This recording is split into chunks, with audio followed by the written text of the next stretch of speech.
All right, folks. We're just going to take a minute. We're going to show you this one. This actually belongs to one of my helpers here, but it's not the first box like this that we've seen. Here around Chicago, there are some boxes floating around that are made by a gentleman who was called Doc Nelson.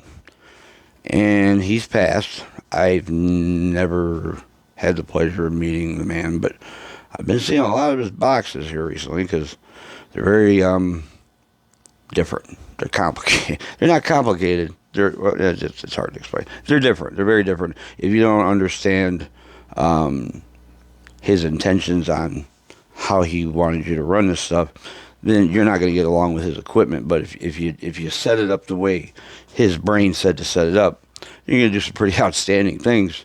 You just take care of the stuff. It dawned on me one day I'm going to be in a box and somebody's going to blow their bird cage, and I would hope somebody would try to figure out how I did what I did before they just raped it and did something else. So we're kind of taking a like. The last couple I had come through here, I just kind of taken a like it too. This one belongs to my helper. This is 4572Bs. Now, one thing Doc was good for that I can see so far is volting the bejesus out of the top of these tubes.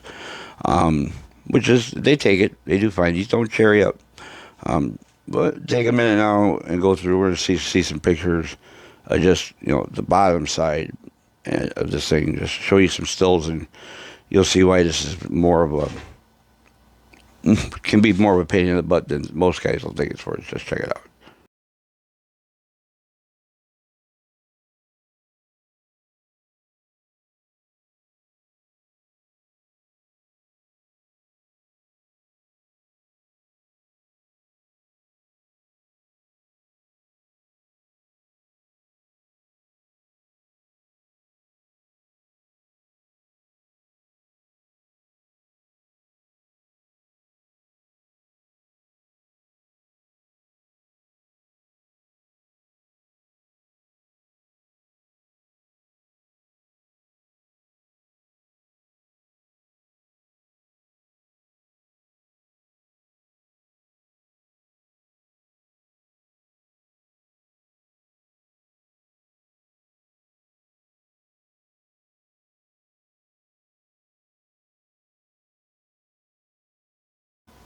Okay.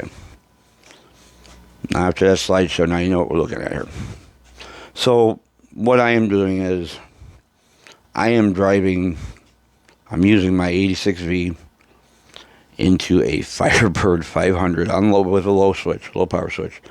It's really only swinging about PEP in about 4.5, but it's a nice swing. But that is what we're driving this Doc Nelson box with. Now, Doc was smarter than most of these guys were. Sometimes people don't follow the rules.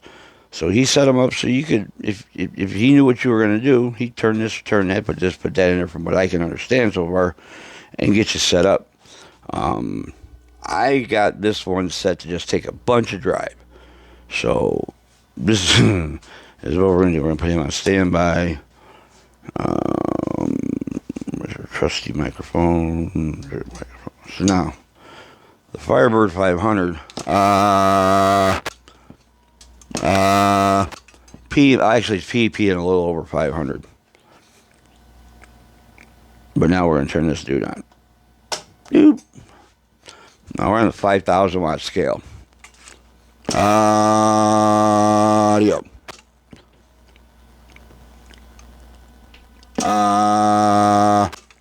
That's 2,250 watts of PEP from 4572Bs.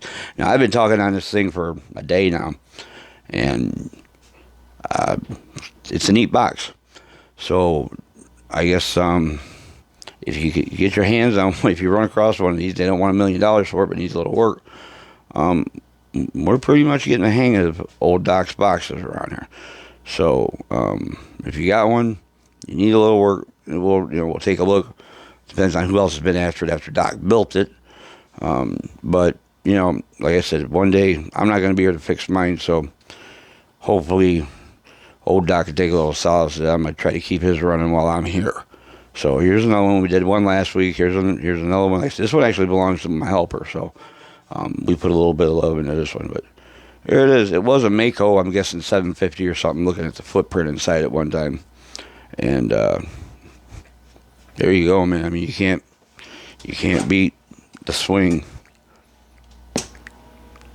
I'm got it keying a little hard at 1500.